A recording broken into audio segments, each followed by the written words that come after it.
Hey, welcome back. Episode 19, Not Want to Avoid Pod.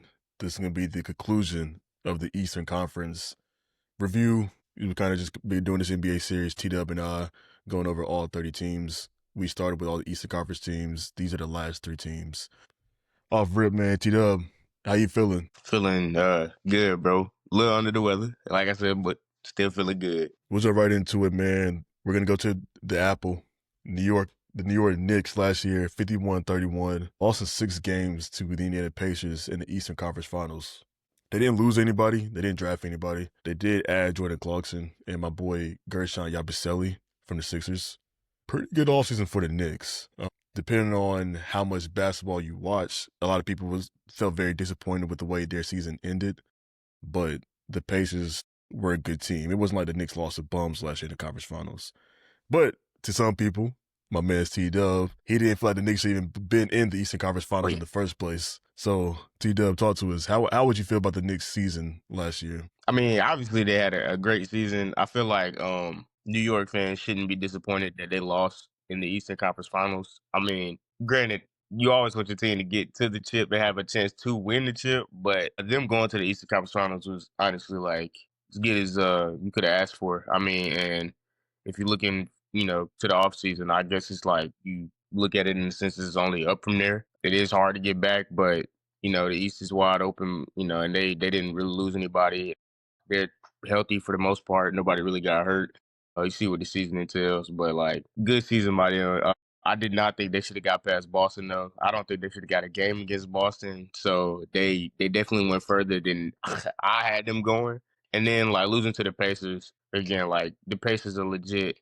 It's nothing wrong with the season that they had, making it to the Eastern Conference Finals and losing the 6. It's not like they just got wiped off the map by the Pacers. But so That's true. decent season. Well, more than decent. You got to think, too, with how that series started with the Pacers. New York was up what, 15, 20 points with 3 minutes left in that game, and they lost. Yeah. That was And rough. they were talking shit about the Celtics, how the Celtics blowing them leads, and the Knicks, Came back and did the word for same word, thing. bar for bar, same as that thing, man. Same thing, bro. And the Pacers kept proving that to everybody over and over. Like just how the Knicks did it to Boston, like no lead to say, but like the Pacers, bro, they was walking everybody down in the playoffs. And the fact that the Knicks was walking the Celtics down with some of those games, it's just kind of weird that they just let it happen to them. But again, bro, everybody getting comfortable with these leagues, but this 3-point heavy league, man. Yeah, you see about 3 or 4 in a row go down. Hey, that's 9, 12, Make anything. 15 points, bro. Yeah. I will say with a big four, I guess you could say, Jalen Brunson, Mikal Bridges, OG Anunoby, Karl Anthony Towns. Next year, championship a bust, or is it just at minimum they didn't make it back to the conference finals? What are you saying if you're in that Knicks front office? I mean, and remember, they fired Tom Thibodeau as well, who had the most success of any Knicks coach in a very long time. So if I'm in the Knicks front office, I did forget that they fired Thibodeau. If I'm in the Knicks front office, unfortunately, it is championship or bust for them. That's their mindset. But I don't see like where they necessarily get over that hump because the East is wide open this season, but like even it's hard. They make it to the finals. What team from the West are they gonna beat? Like I don't. It's hard, Yeah, man. It's they hard. can't beat the Thunder.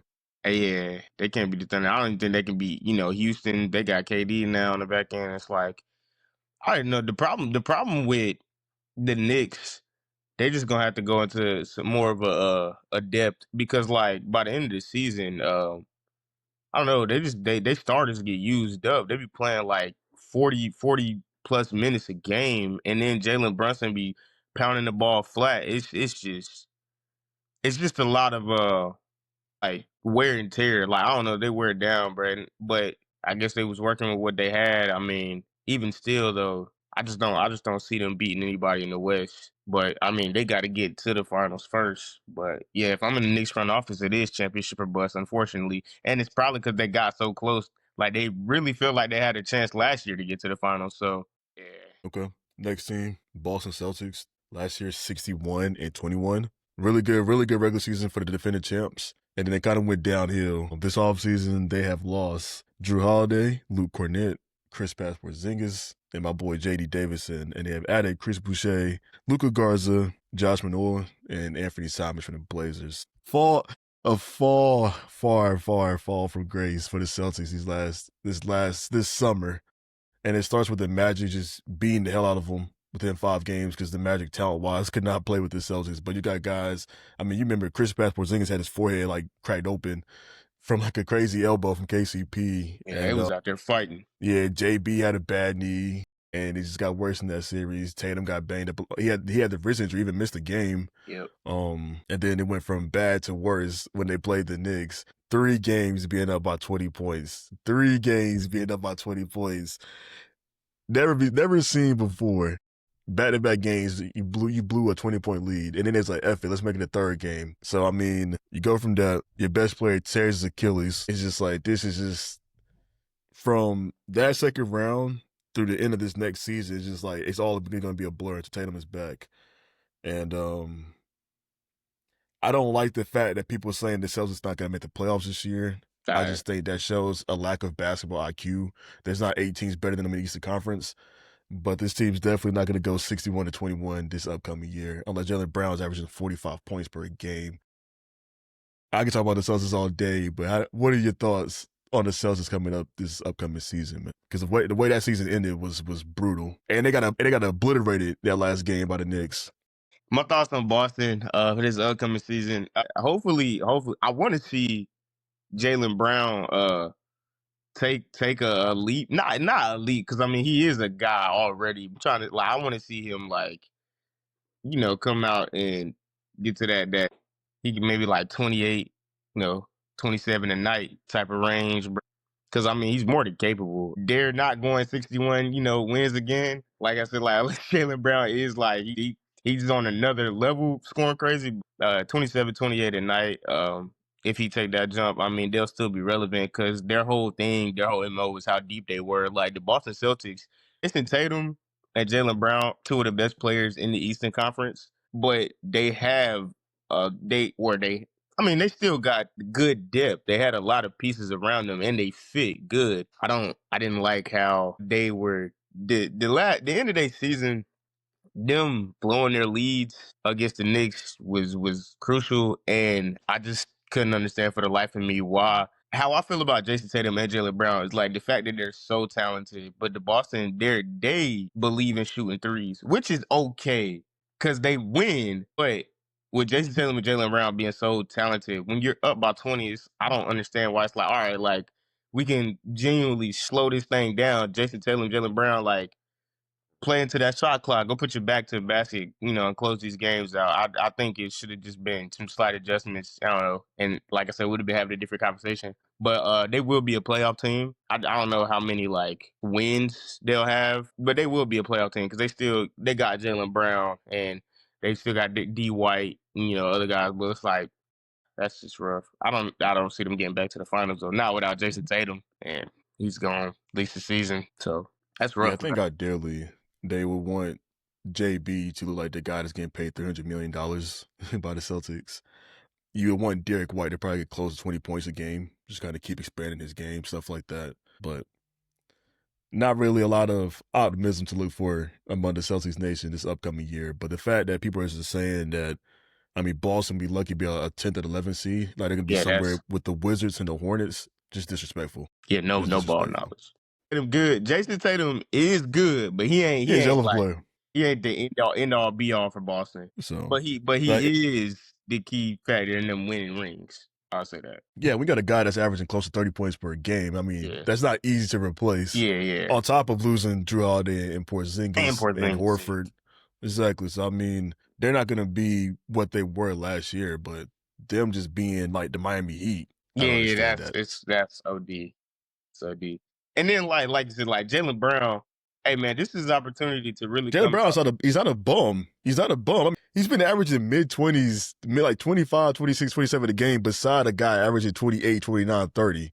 There's 2 ways to look at it. Like, it's either one, more shots, more points, or he's going to get exposed. Yeah, but I think it's more shots, more points. I think that this is Jaylen Brown's opportunity to show that he is worth 300 million. Yeah, he was on the Kyrie stream, and he didn't mention Tatum directly, but he was like, he is happy he gets the opportunity to kind of show his full game. So now hopefully Jalen Brown can just stay healthy.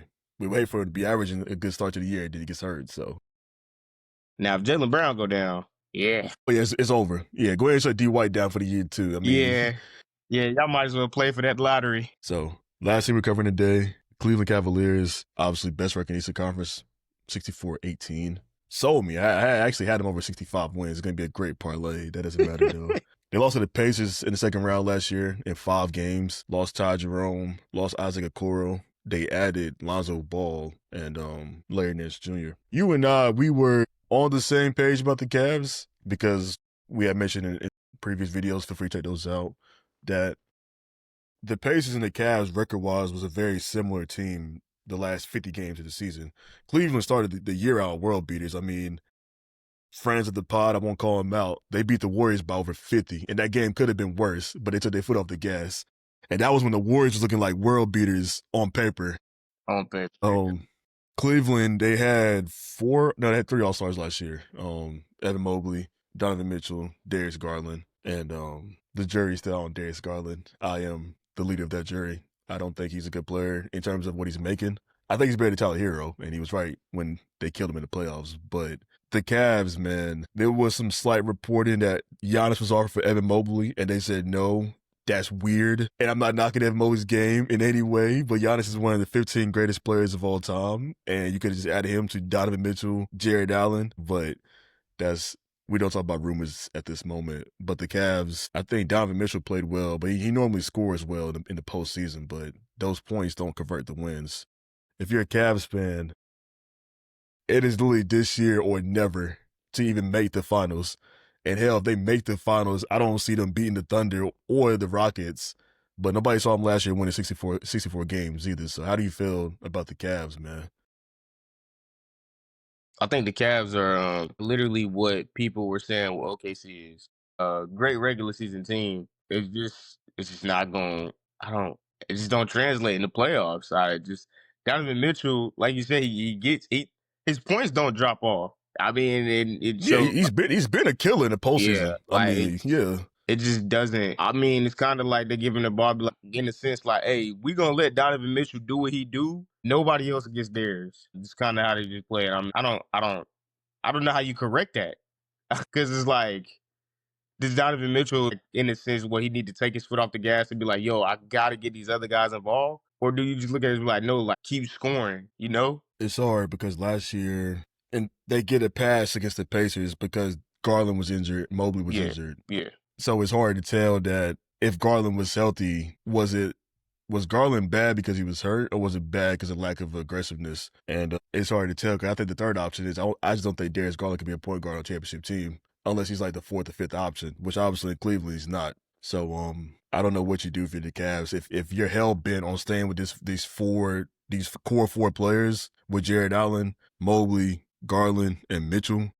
I mean, they might win 65 games next year. I don't know. They might push for 70 wins next year, but it's not going to matter. Like, I would take the Knicks against the Cavs. You know what I'm saying? Yeah, the Cavs, man, they're going to have a really good season. I mean, hell, like, pretty much all the injuries that they had at the end of the season, everybody should just come back pretty much 100%. And if they stay healthy throughout the season, hopefully it translates to the playoffs. And I mean, we'll see what they do in the playoffs again. But again, if they make it to the finals, man, in West, bro, that's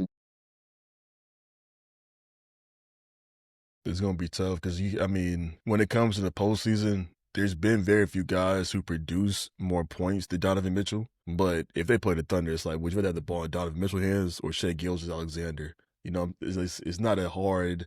If they play the Houston Rockets, would you rather have Donovan Mitchell or Kevin Durant? I feel like if Donovan Mitchell's your best player, it caps your ceiling because he's not a top 5, he's not a top 10 guy in this league, which is crazy because he's in his prime right now. And it's just like Donovan Mitchell has averaged 35 in this series. It doesn't matter. I mean, in the bubble, granted, this is 5 years ago, when he was going blow for blow with Jamal Murray, he was outscoring Jamal Murray, but the Jazz lost. They blew a 3-1 lead. So it's not even, it's kind of like this is what this guy does. And I don't want to knock Donovan Mitchell because obviously he produces something. I mean, he's always making the playoffs on a high win team, but He can If score. he's your best player, it's like what are we doing here? So I don't know what Evan Mobley is. You know what I'm saying? Evan Mobley, he's a really good defensive player who can rebound and block shots. I don't know what that does if a championship is the goal of your team. If you're gonna try to make Evan Mobley the guy for you. Do they want Evan Mobley be like a person they can get a ball that look? Is like, yo, like, go get us some tough buckets? So when they hired a new coach, one of the main, let's say, tasks he was given is to expand Mobley's shooting range so he can shoot more threes. Because coming out of college, he could shoot threes, but he wasn't taking them a lot, kind of like a Bam Adebayo situation. So last year he shot more threes so he could play more minutes with Jared Allen, but it seems like Mobley's best position is at the 5. Yeah. But they're kind of hell-bent on keeping Jared Allen and Mobley, which if you want Mobley to be this guy, he has to play the 5. But you just gave Jared Allen a contract extension too, so. Yeah, man. I mean, Cavs. The only thing left for them is honestly they just got to do it. Because I mean, getting wins means nothing. I mean, hell, the 73-9 Warriors taught us that. I didn't know if he's gonna add something else. Yeah, I'm just stop while I'm ahead, bro. I don't even want to talk about it. I'm kind of mad that I mentioned it, but yeah, getting wins. I mean, it'll just translate to you had a great season, and everybody will just talk about who won the championship. Getting wins means nothing. They just the only thing that's left for them is they got to do it. I mean, they've proven that they can win. They've proven that they can win at a high level, like a lot of games, bro. Number 1 seed, all of that. They just got to do it. I don't know. They just got to get over the hump. Yeah, I mean, we'll see. Too. I mean, guys, the good thing is I think Donovan Mitchell was 28, so it's not like he's 35 and this is his last run. But Yeah, if there was ever a time to change the narrative, and I kind of hate how the media is, and obviously we play like an extremely small role in media, but even how we just killed the Cavs for not winning the championship, it's still pretty impressive. They won 64 games last year. I think they had multiple, 15-win streaks, maybe even a couple of 20-win streaks. I don't know. Like you said, there's no if they're not willing to trade anybody on that team, the only way they get better, like guys got to dig in. But if you look at their 4 players versus the Knicks 4 players, I would rather have the Knicks 4 players in 7 games. But if somehow the Knicks lost before they had to play the Cavs, I'll take the Cavs over anybody in the Eastern Conference. yeah, for sure. Yeah, Because I mean, they haven't lost anybody. Like their team is still their team. Like they still the 64 minus win. Ty Jerome. Oh yeah. But Yeah, I I'm mean not. he was about to win 6 Man of the Year last year, so I'm not Yeah, going to say it was yeah, nothing. But yeah. Ty Jerome, he cool. But I do yeah, like the Lonzo pickup. That Lonzo's a really good pickup for them. He's a really good pickup for hopefully them if he Lonzo, can stay like, healthy. yeah, hopefully he can come back healthy. Man, I ain't gonna lie, Lonzo won't sleep, bro. The Ball brothers, I hope they both have healthy seasons. I need LaMelo to have a healthy season. I'm about to say, hey, I don't care about Lonzo. LaMelo, just play 60 games, bro. Please play 60 games. The Cavs will be good with or without Lonzo, but Yeah. the Hornets will not be good without LaMelo Ball. Yeah, I mean, hell, they might not be good with him. Yeah, but the Cavs are who they are, man. They just got to do it. I don't want to like say that and diminish like anything or just try to take the easy route out. I just really don't know what else to say about them because it's like other than Ty Jerome, they haven't. They have everybody. I just don't know, and it's not like they're not winning. So it's like, what am I? I don't know what to. They just have to do it. You gotta show us. Yeah, Yeah. simple. All right, man. Well, that's it. We're done with the Eastern Conference, bro. I mean, granted, we're still 2 months away from basketball getting back started, but this was good. The Western Conference is going to be a very interesting series when we cover those teams because there's a real case 10 of those teams are all playoff quality teams. Like the only 2 teams trying to be bad next year in the West, New Orleans Pelicans, which actually I don't want to get too much into it right now, but the Pelicans already have their draft pick for next year. They're actually not incentivized to be bad. And then the Utah Jazz is just gonna be the worst team in the Western Conference, just by default. Yeah. Shout out Ace. Ace is not getting no shout out on this pod. Not from me. But all right, man. Until next time, you got anything you want to plug or No, man. Well, shit. Instagram, Lil Del 99. Yeah, man. Just go are right up, you bro. public or you private? Public, man. Never private. Okay. They got nothing to hide. Okay. Well, on that note, we're gonna get out of here, man. T-Dub, appreciate you, bro. All right, bro.